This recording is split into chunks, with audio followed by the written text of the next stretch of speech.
Okay, லாஸ்ட்டாக upload பண்ணியிருந்த வீடியோவோட கண்டினியூஷன் வீடியோ தான் இது. ஓகேவா? லாஸ்ட்டாக அப்லோட் பண்ணியிருந்த யூடியூப் வீடியோ வந்து பார்த்தீங்க அப்படின்னா 9th செப்டம்பரில் நான் எடுத்த ட்ரேட்ஸ் அதில் கிளியர் பண்ணி கொடுத்துருப்பேன். இப்போது இந்த ட்ரேட் வந்து பார்த்தீங்க அப்படின்னா சாட்டர்டே 14th. ஓகேவா? 1 வீக் கரெக்டாக Monday and Saturday Odissi market தான், நமக்கு லைவ் இருக்காது. ஸோ ஓடிசியில் வந்து இன்றைக்கி நான் ட்ரேட் பண்ணியிருந்தேன். அதிகமான ட்ரேட் கண்டினியூ பண்ணலை, ஒரு மினிமமான ஸ்டாப் லாஸ் வச்சு. இப்போ என்கிட்ட 9,600 இருந்துச்சு. ஸோ அதில் 6,000 வந்து நான் ஸ்டாப் லாஸ் வச்சு மூவ் பண்ணலான்னு சொல்லிட்டு மூவ் பண்ணியிருந்தேன். ஸோ கண்டினியூஷன் ட்ரேட் தான். ஓகேவா? பார்க்கலாம். மார்க்கெட் வந்து எனக்கு ஒரு பையருடைய கண்டினியூட்டி, எனக்கு ஒரு கன்சாலிடேட் பண்ணிட்டு இருந்தாங்க. 1 ஹவரில் நான் அனலைஸ் பண்ணுறேன்னு சொல்லும்போது buyer seller buyer seller buyer செல்லர்னு மூவ் கொடுத்துட்ருக்காங்க. அப்படி மூவ் கொடுத்துட்டு இருக்கும்போது எனக்கு ஒரு ஸ்பேஸில் செல்லர் வந்து பயங்கரமாக ட்ராப் ஆகுது. பையருடைய கண்டினியூஷன் தான். அப்போ செல்லர் எனக்கு பயங்கரமாக ட்ராப் ஆகி பர்டிகுலராக ஒரு ஸ்பேஸை பாட்டமில் இருக்கக்கூடிய ஒரு ப்ரைஸ் ஆக்ஷன் எனக்கு பிரேக் பண்ணி அந்த ஸ்பேஸுக்கு ஒரு கனெக்டிவிட்டி கொடுத்துட்டு மார்க்கெட் வந்து எனக்கு புல் பேக் எடுத்தாங்க, பையருடைய கண்டினியூட்டி கொடுத்தாங்க.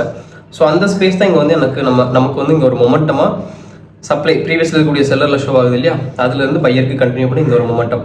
ஸோ இந்த மூவிங்கை வந்து நான் 1 ஹவர்லேயுமே நான் உங்களுக்கு ட்ரா பண்ணி காட்டியிருப்பேன்.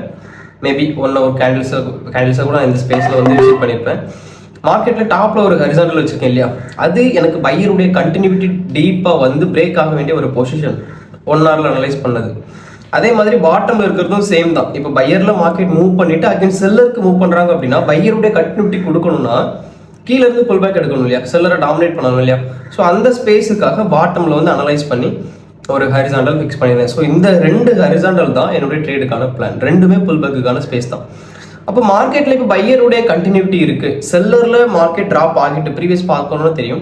பையருடைய கண்டினியூட்டி, செல்லருடைய ஃபோர்ஸ் மூமெண்ட், செல்லருடைய மொமெண்டம் டீப்பாக நமக்கு ட்ராப் ஆயிருந்துச்சு. நடுவில் பையருடைய ப்ரைஸ் ஆக்ஷன் இல்லை. ஸோ கேப் அப்லேயுமே கேப் டவுன் கொடுத்துமே பயங்கர ப்ரெஷரில் செல்லர் தான் ட்ராப் ஆயிருக்கு. ஸோ நெக்ஸ்ட் மூவில் எனக்கு பையருடைய மூவ் கண்டினியூ பண்ணுதுன்னா நான் அனலைஸ் பண்ணது பையருடைய மூவ் வந்து இங்கே எப்படி இருக்குது, கொஞ்சம் எக்ஸ்ட்ராவாக மூவிங்ஸ் இருக்குது. ஸோ இந்த ஸ்பேஸில் பையருக்கான ட்ரேட் கண்டினியூ பண்ணலான்னு சொல்லிட்டு இந்த ட்ரேட் வந்து நான் கண்டினியூ பண்ணேன்.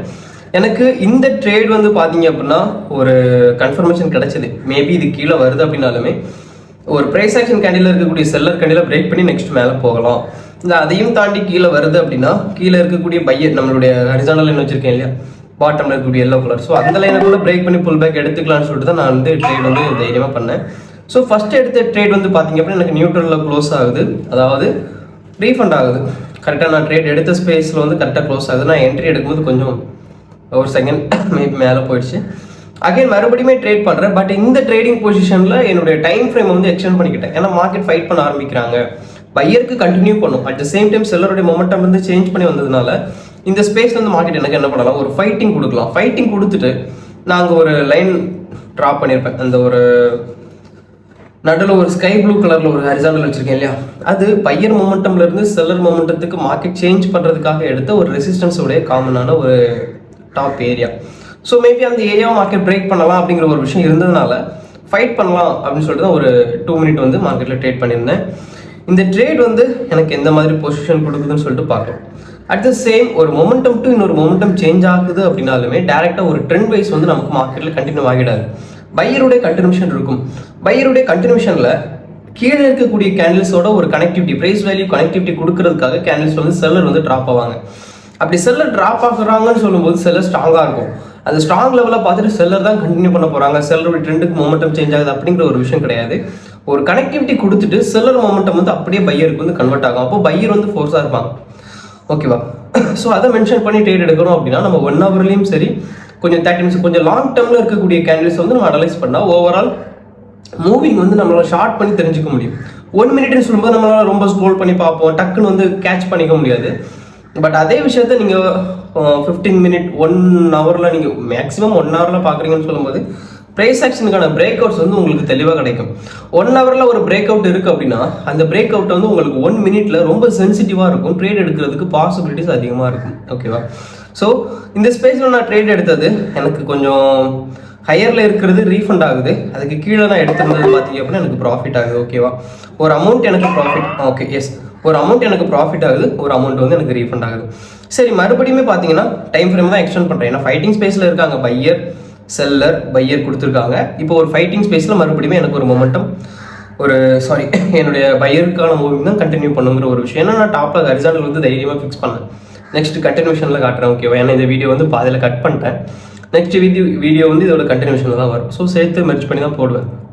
அப்போது டாப்பில் நான் வச்சுருக்கேன்னா அது வந்து பையருடைய மொமெண்டம் ரீச் ஆக வேண்டிய ஏரியா. இது வரைக்கும் பையருடைய ஃபோர்ஸ் எதுக்காக கண்டினியூ பண்ணுதோ அந்த ஃபோர்ஸ் எந்த ஸ்பேஸை பிரேக் பண்ணணுங்கிற ஒரு விஷயத்த வந்து நான் 1 ஹவரில் வந்து நான் ட்ரா பண்ணியிருந்தேன். ஸோ அந்த டிராயிங்கான விஷயம் தான் இது ஓகேவா. ஸோ எனக்கு அந்த மார்க்கெட் டாப்பில் இருக்கக்கூடிய அந்த ஹரிசாண்டலுங்கிறது ஒரு பிரேக் அவுட்டுக்கான ஏரியா. அதை பிரேக் பண்ணி மூவ் பண்ணணும். இப்போ பிரேக் பண்ணணும்னா அங்கே பையர் தான் கண்டினியூ பண்ணணும். அப்படி பையர் கண்டினியூ பண்ணுறதுக்கு முன்னாடி எனக்கு ஒரு செல்லருடைய மொமெண்டம் கொடுத்து அந்த மொமெண்டத்தில் இருந்து புல் பேக் எடுத்து பையருடைய மூவ் வருதுன்னு சொல்லும்போது பையருடைய கெப்பாசிட்டி இங்கே ஸ்ட்ராங்காக இருக்குது. அட் த சேம் டைம் இந்த பையர் ட்ராப் ஆனாலுமே மறுபடியும் இந்த பையர் வந்து புல் பேக் எடுக்கிறதுக்கு நம்மக்கிட்ட ஏரியா இருக்குது. ஸோ அதை தான் நம்ம பாட்டமில் ட்ரா பண்ணியிருக்கோம் ஓகேவா. ஸோ இந்த ஸ்பேஸை பொறுத்து தான் என்னுடைய ட்ரேடிங் பிளானை வந்து நான் ஃபிக்ஸ் பண்ணேன். எஸ் ஓகே பார்க்கலாம். அகெயின் இந்த ட்ரேட் மேபி எனக்கு நெகட்டிவ்னு நினைக்கிறேன், அப்படி தான் நினைக்கிறேன். நெக்ஸ்ட் வீடியோ வந்து இதோட கண்டினியூஷனாக வரும் ஓகேவா. ஐ மீன் இது கூடவே மெர்ஜ் பண்ணி தான் போடுவேன். ஏன்னா இதோட வந்து நான் ஓகே ட்ரேடை க்ளோஸ் பண்ணிக்கலாம் அப்படின்னு சொல்லிட்டு க்ளோஸ் பண்ணேன். அதுக்கப்புறம் ஓகே நம்ம பிளான் கரெக்டாக ஒர்க் ஆகுதான்னு சொல்லிட்டு பிளானை பார்த்து ட்ரேட் பண்ணலாம் அப்படின்னு சொல்லிட்டு ஒரு 2-3 கேண்டில் விட்டுட்டு நெக்ஸ்ட் ட்ரேட் எடுத்திருப்பேன் சரியா. ஸோ பார்க்கலாம். 8 7 6 5 4 3 2 1 go. It's a big loss 4 week. எடுத்து ட்ரேட்ஸ் அப்படியே நெகட்டிவ் ஆயிடுச்சு இல்லையா. சரி இதுக்கப்புறம் என்னுடைய பிளானுக்கு ஏற்ற மாதிரி நான் ஒர்க் பண்ணியிருப்பேன். அந்த ஒர்க்கை பார்க்கலாமா? மேபி அது நெக்ஸ்ட் வீடியோ. ஆமாம் இதை க்ளோஸ் பண்ணிட்டேன் ஓகேவா. ஏன்னா ஸ்டாப் லாஸ் வச்சுருந்தேன் 6000, அதில் 4K சாரி 5K வந்து நெகட்டிவ்ல போயிடுச்சு. பேலன்ஸ் எனக்கு 1K தான் இருந்துச்சு ஸ்டாப் லாஸில். சரி ஓகே நம்ம வந்து ஓவர் ட்ரேட் பண்ண போகிறதில்ல இந்த ஸ்பேஸில். என்னுடைய நெக்ஸ்ட்டு வீடியோவில் வந்து நான் என்னென்னா பிளானுக்கு ஏற்ற மாதிரி ட்ரேட் பண்ணலாம். அதான் நம்ம 2 ஹரிசாண்டலாக பிளான் பண்ணி தானே வச்சுருக்கோம். அந்த பிளானிங்க்கு ஏற்ற மாதிரியே போகலான்னு சொல்லிட்டு இந்த ஸ்பேஸில் நெக்ஸ்ட் டேட் பண்ணுறேன். இதுதான் அதோட நெக்ஸ்ட் கண்டினியூட்டி ஓகேவா. இப்போது சேம் டாப் 2-3 கேண்டிலுக்கு ரன் பண்ண விட்டுருக்கேன். அப்போது என்னுடைய பிளானுக்காக மார்க்கெட் ஒர்க் அவுட் ஆகட்டும்னு சொல்லி பார்க்குறேன் அப்படின்னா எனக்கு செல்ல ட்ராப் ஆகிட்டாங்க. பாட்டம் எனக்கு என்ன ஆயிடுச்சு ஓவரால் ரீச் ஆகிடுச்சு. அப்போ என்னுடைய அனலைஸ் என்ன, மார்க்கெட்டில் ஆல்ரெடி பையருடைய கண்டினியூட்டி இருக்குது. பையருடைய மொமெண்டம் கண்டினியூ ஆகி வரும்போது செல்லருடைய ப்ரெஷரில் மார்க்கெட் ட்ராப் ஆகுது. அந்த ஒரு பர்டிகுலரான செல்லர் இங்கே ஒரு செல்லர் ட்ராப் ஆயிருக்கு இல்லையா, அதை மார்க்கெட் அப்படியே ஒரு சப்போர்ட் லெவல் கொடுத்து கண்டினியூ பண்ணி பையருடைய மொமெண்ட்டை தான் என்ன பண்ணுறாங்க ஒரு கண்டினியூட்டின்னு சொல்லும்போது மார்க்கெட் பையருக்கு தான் கொடுத்துட்ருக்கு. அப்போ நான் பிரேக் அவுட்டுக்கான ஏரியா வந்து எஸ் இப்போ நான் ட்ரா பண்ணியிருக்கிறது தெரியும்னு நினைக்கிறேன். இதுதான் அந்த 1 ஹவரில் நான் ட்ரா பண்ண விஷயங்கள் ஓகே. டாப்பில் இருக்கக்கூடிய ஹரிசாண்டல், ப்ரீவியஸில் இருக்கக்கூடிய ஒரு டாப் ப்ரைஸ் ஆக்ஷன். இது வந்து பாட்டமில் இருக்கிறது ஒரு ஸ்பின்னிங் டாப்போட ஒரு சர்ஃபேஸ் லெவலில் வந்து மென்ஷன் பண்ணி நான் ட்ரா பண்ணது. ஸோ கீழே செல்லர் வராங்கன்னா ஆல்ரெடி கீழே செல்லர் வந்து மறுபடியும் புஷ் ஆகி தான் பையருக்கு கண்டினியூ கொடுத்துட்ருக்கு. அந்த செல்லருடைய ட்ராப் தான் நமக்கு வந்து இங்கே இந்த மாதிரியான ஒரு ட்ராப் கொடுத்துருக்கு செல்லருடைய ட்ராப் ஓகேவா. ஸோ அதை மென்ஷன் பண்ணி இங்கே கண்டினியூ பண்ணுவாங்கன்னு சொல்லிட்டு நான் அனலைஸ் பண்ணேன். பட் ட்ரேட் எடுக்கல. ஒரு 2 கேண்டிலுக்கு வெயிட் பண்ணலாம், பிரேக் அவுட்டுக்கு மார்க்கெட் இந்த மாதிரி ஆன்சர் கொடுக்குங்கிற விஷயத்தை பார்த்துட்டு ட்ரேட் பண்ணலான்னு சொல்லிட்டு பொறுமையாக வெயிட் பண்ண பிளானுக்கு ஏற்ற மாதிரி. ஸோ நெக்ஸ்ட்டு நான் இந்த ஒரு ஹரிசாண்டல் வந்து ப்ரீவியஸில் இருக்கக்கூடிய ரெசிஸ்டன்ஸ் அண்ட் இந்த ஒரு ஸ்பேஸை வந்து நான் காமனாக ட்ரா பண்ணேன். எனக்கு ஒரு ரெசிஸ்டன்ஸ் தான் டச் பண்ணவே இல்லைல்ல, இந்த ஸ்பேஸையே நம்ம மூவ் பண்ணுறோம். ரெசிஸ்டன்ஸோட பாடியில் வைக்கிறேன்னு சொல்லும்போது இந்த ஒரு பர்டிகுலரான ப்ரைஸ் ஆக்ஷன் இருக்கு இல்லையா, இதோட விக் வந்து அதுக்கு கரெக்டாக இருக்கும். ஸோ நான் ஹரிசாண்டல் என்ன பண்ணேன் அப்படின்னா அந்த ஒரு டாப் ரேஞ்சில் வந்து வச்சுட்டேன், பாடியில் வந்து வச்சுட்டேன். அப்போது ஆல்ரெடி எனக்கு ஒரு செல்லர் ட்ராப் ஆகிருக்கு, கீழே இருக்கக்கூடிய ஹரிசாண்டலில் பிரேக் பண்ணியிருக்கக்கூடிய செல்லர் அந்த ஒரு ஸ்பேஸுக்கு ஒரு பையருடைய மூவ் கொடுத்து புல் பேக் எடுத்து செல்லருக்கு வந்திருக்கு. செல்லர் வந்து அந்த ஸ்பேஸ் பிரேக் ஆகி அகைன் பையர் வராங்க. பையர் வந்து மறுபடியும் அந்த பையர் அதை டீப்பாக கண்டினியூ பண்ணணும்னா மறுபடியும் ஒரு சின்னதாக ஒரு ரிவர்சல் இருக்கலாம். ஏன்னா ஃபஸ்ட்டு வந்து கேண்டில் கனெக்டிவிட்டி கொடுத்துட்டு கீழே வந்து புல் பேக் எடுத்து மேலே போயிருக்காங்க. இப்போ மேலே இருக்கிற விஷயம் அகைன் கண்டினியூ ஆகணும் அப்படின்னா கண்டிப்பாக ஒரு புல் பேக் எடுக்கணும், ஒரு செல்லருடைய ட்ராப் வரணும். ஸோ அதை மென்ஷன் பண்ணி இந்த ஸ்பேஸில் ஒரு ட்ரேட் போகிறேன். இந்த ட்ரேட்மே வந்து பார்த்தீங்க அப்படின்னா எனக்கு ஒரு டீப்பான வின் தான். அகைன் மறுபடியுமே எனக்கு இந்த ஸ்பேஸில் யாருடைய விஷயம் அதிகமாக இருக்குது, பையருடைய கண்டினியூட்டி. அப்போ நான் ஆல்ரெடி பிரேக்குக்காக வச்சிருக்கேன் இல்லையா, அதை மார்க்கெட் வந்து மறுபடியும் பிரேக் பண்ணும். ஏன்னா அப்புறம் மல்டிபிளாக ஒரே ஸ்பேஸுக்கு வந்து மார்க்கெட் பிரேக் கொடுக்குமா, எத்தனை டச்சுக்கு நம்ம பிரேக் அவுட் எடுத்துக்கலாம், அது செகண்டரி.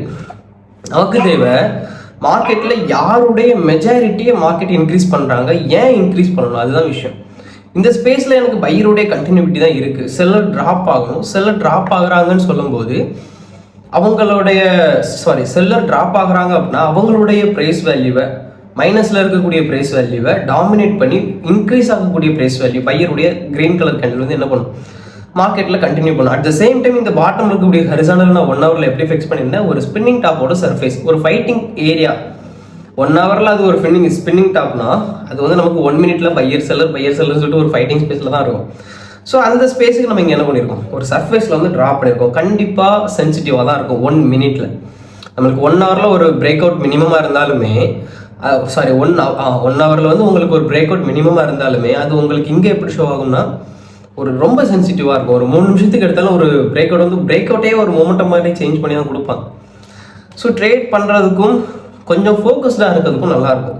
இப்போ இந்த ஸ்பேஸில் நான் ஸ்டார்டிங் லாஸ் ஆகிடுச்சின்னு சொல்லிட்டு நான் வெளியில் போனேன் அப்படின்னா எனக்கு எப்படி இருக்கும், ஓகே லாஸ் பண்ணிட்டோம், நம்ம ஏதோ தப்பு பண்ணுறோம் அப்படின்னு தோணும். பட் என்னுடைய பிளான் இருக்குது, மார்க்கெட்டுடைய மூவிங் தெரியுதுன்னு சொல்லும்போது என்னால் இந்த ஸ்பேஸில் சக்ஸஸ் பண்ண முடியும். நான் போன வீடியோலையும் இதை தான் சொல்லியிருப்பேன். மூவிங் தெரியுதுன்னு சொல்லும்போது என்னால் ஃபோக்கஸ் பண்ண முடியும். ஓகேவா, லாஸ் இருக்குது, லாஸை தாண்டி பரவாயில்ல, நம்மளால் ஃபோக்கஸ் பண்ண முடியும் அப்படிங்கிற ஒரு விஷயம், ஒரு ஆப்பர்ச்சுனிட்டியை வந்து மார்க்கெட் நமக்கு கொடுக்குதுன்னா அந்த ஆப்பர்ச்சுனிட்டியை நம்ம எப்படி எடுத்துக்கிறோங்கிறது ரொம்ப இம்பார்ட்டன்ட். ஓகேவா, இப்போ நான் கேம்லிங் மாதிரி இதில் பண்ணலாம், பையர் வர பையர், செல்லர் செல்லர் அப்படிங்கிற ஒரு விஷயம் இல்லாமல் இங்கே ஒரு ப்ரைஸ் இருக்குது, இங்கே ஒரு ப்ரைஸ் இருக்குது. அப்போ இந்த ப்ரைஸ்லேருந்து இந்த ப்ரைஸுக்கு மார்க்கெட் கண்டினியூ பண்ணும் அப்படின்னு நான் வந்து அஸ்யூம் பண்ணுறேன். நான் அஸ்யூம் பண்ண விஷயத்த மார்க்கெட்டோட மூவிங், நான் அஸ்யூம் பண்ண விஷயத்துக்கு மார்க்கெட் எப்படி ஒபே பண்ணுதுன்னு பார்க்குறேன்.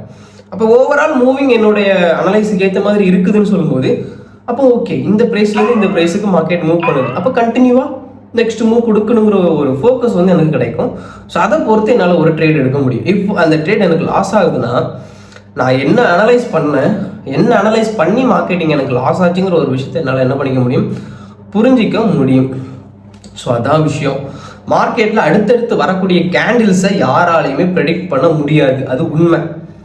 ஆனால் ஒரு கேண்டில் பை கேண்டிலில் ஒரு ப்ரைஸ் வேல்யூ இருக்குது, மார்க்கெட்டுடைய மூவிங் இந்த மாதிரி இருக்கும்.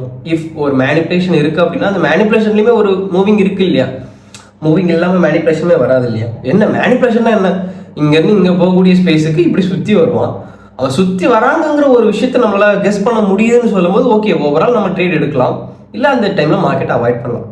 ரொம்ப மார்க்கெட் நம்மளை கன்ஃபியூஸ் பண்ணுது.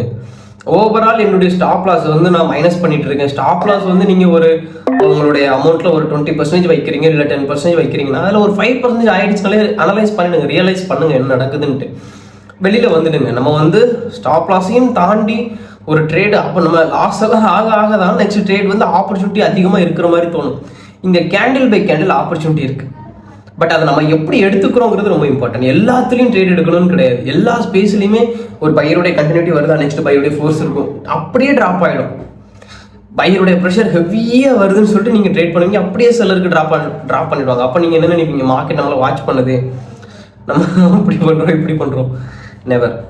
ஓகேவா, சரி. அகைன் மறுபடியும் பார்த்தீங்க அப்படின்னா இது வந்து என்னுடைய அடுத்த ட்ரேடு எப்படின்னா, ஓகே என்னுடைய ட்ரேடை நான் கிட்டத்தட்ட ஃபினிஷ் பண்ணிட்டேன். நான் என்னுடைய பிளான் வந்து இங்கே ஃபினிஷ் ஆகிடுச்சு. அப்புறம் மார்க்கெட் பையருக்கு கண்டினியூ பண்ணி டாப்புக்கு ரீச் பண்ணால் நெக்ஸ்ட் ட்ரேட் எடுக்கணும். பட் எனக்கு கொஞ்சம் ஒர்க் இருந்துச்சு, வெளியில் போகணும்னு சொல்லிட்டு சரி ஓகே லாஸ்ட் ட்ரேடு ஒரு உன்னதமாக முடிக்கலாம்னு சொல்லிட்டு ஒரு 500க்கு மினிமமான அமௌண்ட்டுக்கு போனேன். பட் எனக்கு தெரியும் இந்த ஸ்பேஸில் நம்ம செல்லர் பண்ணியிருக்க கூடாது, ஏன்னா செல்லர் மூவ் வந்து கீழே பிரேக் பண்ணி அகைன் ஃபைட் பண்ணியிருக்காங்கன்னு சொல்லும்போது கேரக்டர் சேஞ்ச் பண்ணுறதுக்கு வாய்ப்பு இருக்குது. நான் என்ன நினச்சேன்னா ஓகே இன்னொரு செல்லர் மூவ் கூட கொடுக்கலாம் அப்படின்னு சொல்லிட்டு ஒரு ட்ரேட் பண்ணேன். அது நெகட்டிவ் ஆனதுமே ஓகே நெக்ஸ்ட்டு அந்த அமௌண்ட்டை எடுக்கணும், நெக்ஸ்ட் பையர் தான் கண்டினியூ பண்ணுவோம். மார்டின் போட்டு நோ, நம்மளுக்கு இந்த மார்டினே வேண்டாம், க்ளோஸ் பண்ணிடணும். ஒரு பிளான் இருக்குது, பிளானை ஃபினிஷ் பண்ணுறோம், ஒரு அமௌண்ட்டை நம்மளால் க்ரோ பண்ண முடியுதுன்னு சொல்லும்போது தேங்க் காட் அந்த விஷயத்தை நம்ம அந்த டைமில் க்ளோஸ் பண்ணிவிட்டு வெளியில் வர பழகிக்கணும். ஆப்பர்ச்சுனிட்டி இருக்குது, நான் நினைக்கிற மாதிரி மார்க்கெட் போயிட்டு இருக்குன்னு சொல்லிட்டு நீங்கள் மார்க்கெட்டை ஃபோக்கஸ் பண்ணுறதுக்கு பதிலாக மார்க்கெட்டை ரிவேஞ்ச் பண்ண ஆரம்பிச்சிட்டிங்க அப்படின்னா ப்ராஃபிட் கொடுக்கும், நான் இல்லைன்னு சொல்லலை. பட் லாஸ் ஆச்சுன்னா உங்களால் கண்ட்ரோல் பண்ணிக்க முடியாது, உங்களோட மைண்ட் செட் வந்து கண்ட்ரோல் பண்ணிக்க முடியாது. ஏன்னா ரீசெண்ட் டைம்ஸில் வந்து எனக்கு பிரதர்ஸ் மெசேஜ் பண்ணுவாங்க, அதாவது டெலிகிராம் குரூப்லேயும் சரி இன்ஸ்டாலையும் சரி பிரதர்ஸ் மெசேஜ் பண்ணுறது, ப்ரோ நான் வந்து $100 $100 ஒரு 500-700 வரைக்கும் நான் ஏர்ன் பண்ண முடியுது, என்னால் முடியாமல் இல்லை. பட் அந்த பொசிஷன் வரைக்கும் போயிட்டு நான் அங்கேருந்து லாஸ் ஆகிடுறேன். நான் வேணால் முடிஞ்சால் ஸ்க்ரீன்ஷாட் வேணால் இதில் பின் பண்ணுறேன், நான் ஏதோ கதை விட்றேன் சிம் ஏதோ க்ரியேட் பண்ணுறதுக்காக அப்படிலாம் நீங்கள் நினைக்கக்கூடாது, ஸ்க்ரீன்ஷாட் வேணால் மென்ஷன் பண்ணுறேன். ஸோ அந்த மாதிரி சொல்லுவாங்க. அப்படி சொல்லும்போது அப்போ உங்களால் முடியுது. ஃபஸ்ட்டு விஷயம் நம்மளால் முடியும், ஒரு விஷயம் கற்றுக்குறோன்னு சொல்லும்போது அவங்களுமே சொல்கிறது நான் 3 வருஷம் இருக்கேன் 4 வருஷம் இருக்கேன் முடியுது. பட் என்னால் அதை தக்க வச்சுக்க முடியலன்னு சொல்லும்போது பிரயோஜனம் இல்லை இல்லையா? இன்னைக்கு நான் 10 ரூபா எடுக்கிறேன் அப்படின்னாலுமே நான் கன்சிஸ்டன்சியாக பண்ணுறேன்னு சொல்லும்போது ஒரு ஏர்னிங் எனக்கு வந்துடும். நான் இன்னைக்கு 10,000 ரூபாய் எடுக்கிறேன்னு சொல்லும்போது என்கிட்ட கன்சிஸ்டன்சி இல்லை, நான் வந்து ஓவர் ட்ரேட் பண்ணுறேன், எமோஷனல் ஆகிறேன்னு சொல்லும்போது பிரயோஜனம் இல்லை இல்லையா? ஸோ நாலேஜ் வேணும். அது நாலேஜுக்கு ஏற்ற வேல்யூவை நீங்கள் வந்து க்ரியேட் பண்ணிக்கணும். ஏன்னா இது உங்களுடைய ஃபினான்ஷியலுக்கான விஷயம். இது ஃபினான்ஷியலுக்கான ஃப்ரீடம் நீங்கள் எடுத்தாலும் ஓகே, ஃபினான்ஷியல் அப்படி இப்படி டூரே பாரே வீரேன்னு பாட்டெல்லாம் போட்டாலும் ஓகே, அப்படியெல்லாம் செட் ஆகாது. ட்ரேடிங் வந்து ஒரு ப்ரொஃபஷ்னலாக ஒரு ஸ்பேஸில் உட்காந்து உங்களை நீங்கள் ரியலைஸ் பண்ணி பண்ணக்கூடிய ஒரு விஷயம். ஒரு எப்படி சொல்லலாம், கொஞ்சம் ரிலாக்ஸ்டாக இருக்கும். ஒரு பிளான், மார்க்கெட்டை ரிவேஞ்ச் பண்ணாமல் கேண்டில் பை கேண்டில் ட்ரேட் பண்ணணும் அப்படியெல்லாம் இல்லாமல் ஒரு பிளான் பண்ணி நீட்டாக ஒரு ட்ரேட் எடுத்துகிட்டு வெளியில் வந்துடணும். அவ்வளோதான். அதுக்கப்புறம் மார்க்கெட் ஆப்பர்ச்சுனிட்டி இப்போ கூட பையருக்கான ஆப்பர்ச்சுனிட்டி கொடுக்குற மாதிரி கொடுத்துச்சு, நெக்ஸ்ட் ட்ரேட் போகலாம்ல, வேண்டாம். நமக்கு ஒரு பிளான் இருக்குது, ஃபினிஷ் பண்ணுறோம், ஓகே, தட்ஸ் இட். நீங்கள் மார்க்கெட்டுக்குள்ளே இருந்து ஒரு 2-3 ட்ரேட் எடுத்துட்டு நீங்கள் வெளியில் வர்றதே ஒரு டிசிப்ளின் தான். உள்ளேயே இருக்கக்கூடாது. அங்கே என்ன இருக்குது, பச்சை சோப்புங்கிற விஷயத்தை தவிர அங்கே என்ன இருக்குது? ஸோ அதனால் ரொம்ப நேரம் உள்ளே இருக்காதீங்க, ரொம்ப நேரம் அதிலே ஃபோக்கஸ் பண்ணுங்கள், லேர்ன் பண்ணுங்கள். வெளியில் வாங்க, வெளியில் வந்துட்டு ஓகே இந்த மாதிரி ஒரு ப்ரைஸ் வேல்யூ இருக்குது. நான் என்ன சொல்கிறேன், லைவ் ட்ரேட் எடுக்கிறதுலேருந்து வெளியில் வாங்கன்னு சொல்கிறேன். மார்க்கெட்டை உடனே க்ளோஸ் பண்ணிட்டு அப்படிலாம் இல்லை. நம்ம எடுத்த விஷயம் கரெக்டாக இருக்கா, நம்மளுடைய மூவிங் கரெக்டாக இருக்காங்கிற ஒரு விஷயத்தை ரியலைஸ் பண்ணிவிட்டு அதுக்கப்புறம் வெளியில் வாங்க. வந்துட்டு ஓகே நோட் பண்ணுங்கள், எழுதுங்க. என்னுடைய நோட்டு அங்கே இருக்குது. இப்போ வீடியோ எழுந்திச்சுன்னா அங்கே மேலே போயிடும்.